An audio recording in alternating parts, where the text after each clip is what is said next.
Hi everyone, I had an idea of what I was going to talk about this week, but things have changed somewhat because I got mail.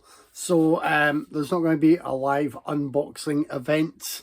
There is going to be an envelope opening and we shall see what has arrived here. I mean, I know what it is. I just, I'm going to show it off.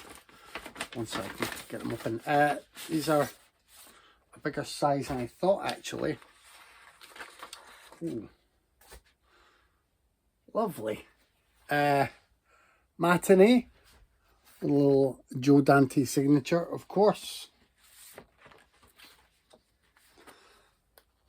The Gremlin cinema scene. I had to get Patriotic Little Guy with, as you can see, Joe Dante, and you can request a little gizmo signature there. And a bit of behind the scenes on the Howling. So I ordered these from, let me recall, it's a Renfield collection is what it's called. Joe Dante often shares links to that stuff, or whoever is running Joe Dante's social media presence shares links to that stuff.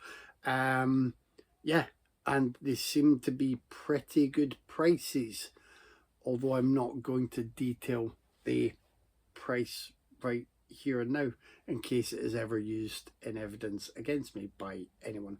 But yeah, I'd say for what you get, and as I expect them to be more postcard sized, that is lovely. Really nice. Okay, wait, I've got the invoice there. So actually, I'll be honest, the price for those plus postage, to the UK from America in dollars is just under $130.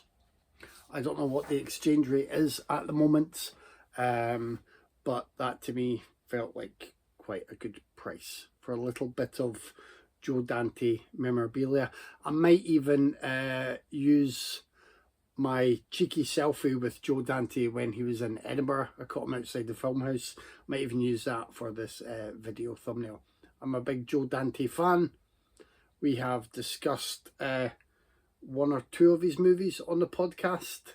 At least Matinee was a favourite for at least a couple of us. Let's say a few of us.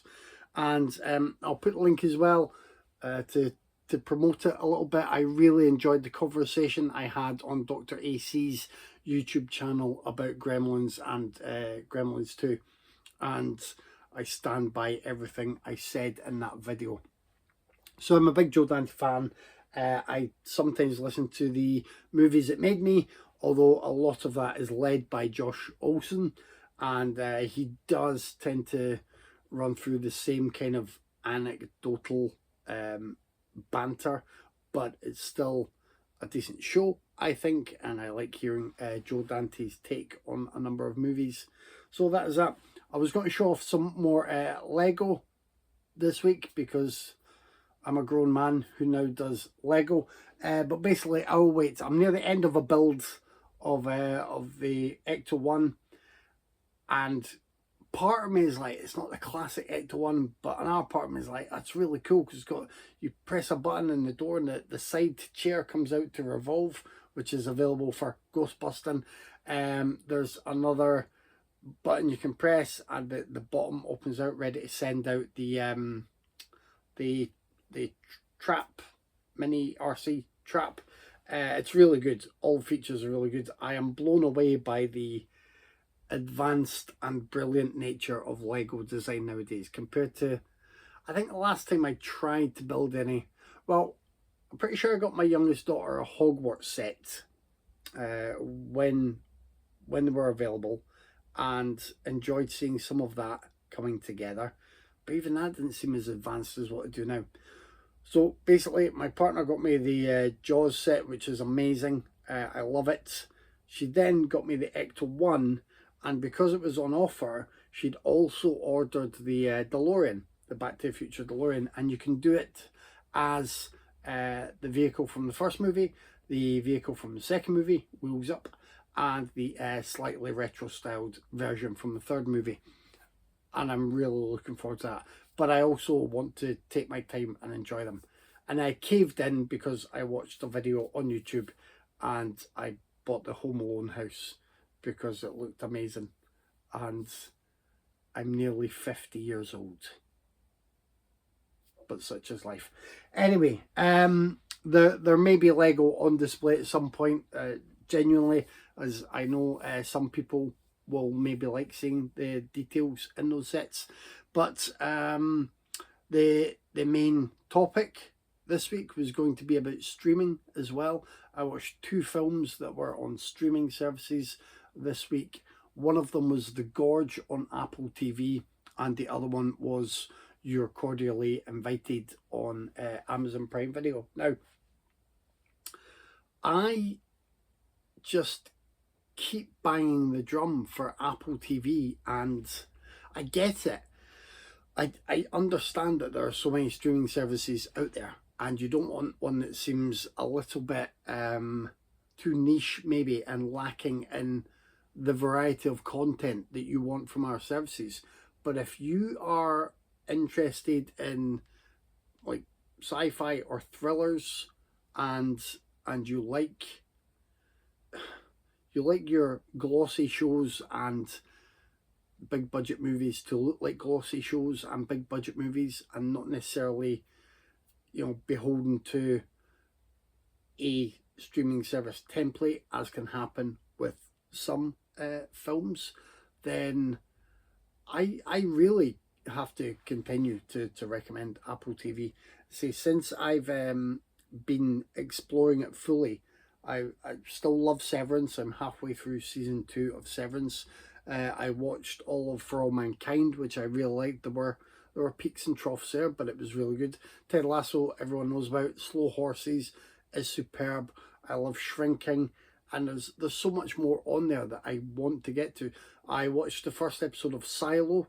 I enjoyed that, but I haven't made time for more of it. And the movies and stuff that appear there, like I want to check them out. Now, I did months ago watch the start of Ghosted, and it was bad. And then I didn't want to get back to it at all, but I will at some point. However, The Gorge was really good. So it stars Miles Teller, Anya Taylor-Joy, small role for Sigourney Weaver. I believe it's directed by Scott Derrickson, but I might be misremembering that. It is highly derivative, especially if you've enjoyed playing The Last of Us and the Resident Evil games, and possibly one or two others, maybe a bit of Silent Hill in there. There are scenes in there that look like video game scenes, but I don't mean that as an insult. I mean they look like top-notch, wonderfully eerie video game scenes. They're really well done, and I just enjoyed it. It was, yeah, it was just a solid bit of genre entertainment, and looked really good throughout. You know, it looked like at least money had been spent on it in the right places. They got the stars, obviously, but then they didn't skimp on the visual design, and just the effects were, it was really good. So I recommend it, and I recommend Apple TV, particularly if you get a product and you get a free trial for a month, a few months, a year. Dive in and see what's on there. You're Cordially Invited. I've written a review for that on my blog today. I'll put the link there below as well. I'll try to remember all this later. It is written and directed by Nicholas Stoller, who I keep forgetting I don't really like, because most of his films are kind of average at best. There are some really good ones, and I was forgetting Sarah Marshall, his first film. It might have been. A lot of people like Neighbours or Bad Neighbours, and Neighbours 2. I prefer the sequel. There's some fun stuff. You're Cordially Invited is not fun, and it's not funny. It has Will Ferrell and Reese Witherspoon in the lead roles. They are both booking weddings for people they love, and they end up at an island resort on the same weekend, and the island resort can only cater for one wedding per weekend at a time due to the size and just capability. So hijinks ensue, and there's competitiveness.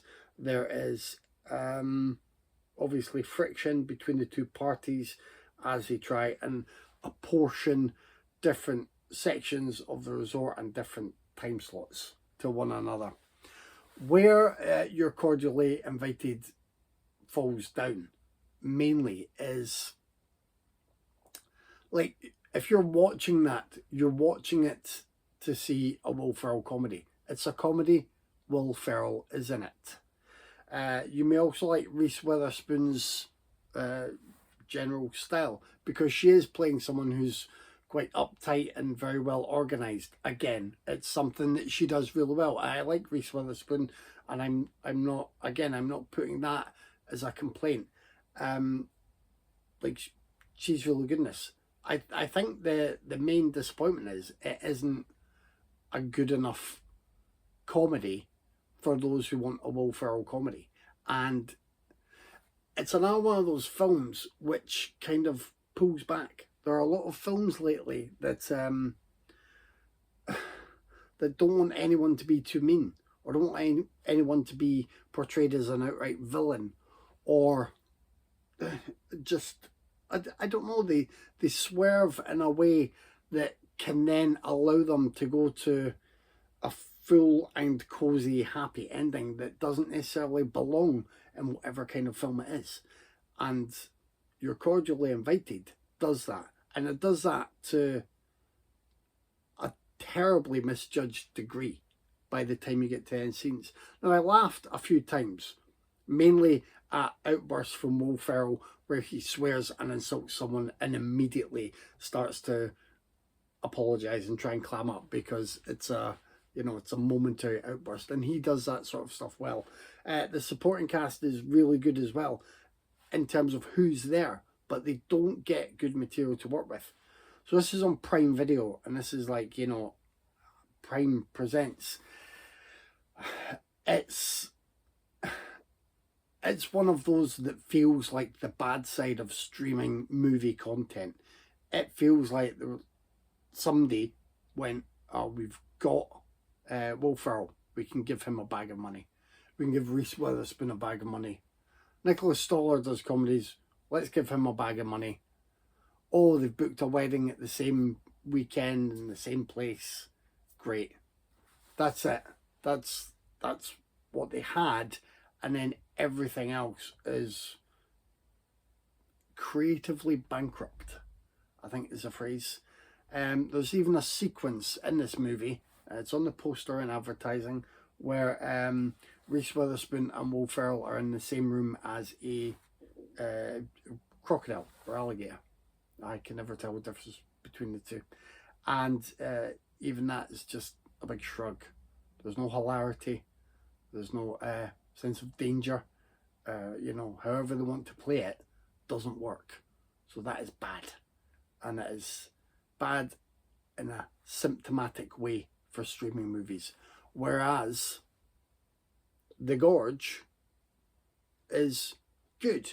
Now, I know people will disagree and say that The Gorge has a certain sheen to it. And, again, I know it's derivative, and people might say it doesn't work and doesn't have scares and it doesn't do this, that, and that. I just really liked it. I don't think The Gorge aimed to be an outright horror. I think it aimed to be a kind of sci-fi tinged action thriller. It has really good chemistry between Miles Teller and Anya Taylor-Joy, as their characters are on opposite towers of the gorge and communicate with each other via whiteboards or pads. Kind of like, was it Andy from the Dawn of the Dead remake with the folk in the mall? So yeah, like that. It reminded me of that as well, which is a good film to remind me of. So that's it. I recommend The Gorge. I don't recommend You're Cordially Invited. I recommend my blog, The link will be there. I recommend Dr. AC's YouTube channel, particularly that Gremlins video. The link will be there. I recommend the Renfield collection. I need to figure out where I can put those once I confess to having bought them. And I recommend our podcast, even though Craig and Dave have planned behind the scenes to give us another double dose of Breen. Neil Breen. I don't know if Tyler and I will survive. I really don't. But we shall see. You will get to hear about them. I hope you enjoyed our 400th episode, which I think provided some entertainment and amusement as we discussed Seven, The Frighteners, Let Me Make You a Martyr, and Sexy Beast. If you haven't listened yet, do check it out. I think it clocks in at about 2 hours. I mean, we did go a bit long. We're allowed. It's our 400th episode. That's it. Take care. And I'll maybe speak to you next week. Bye.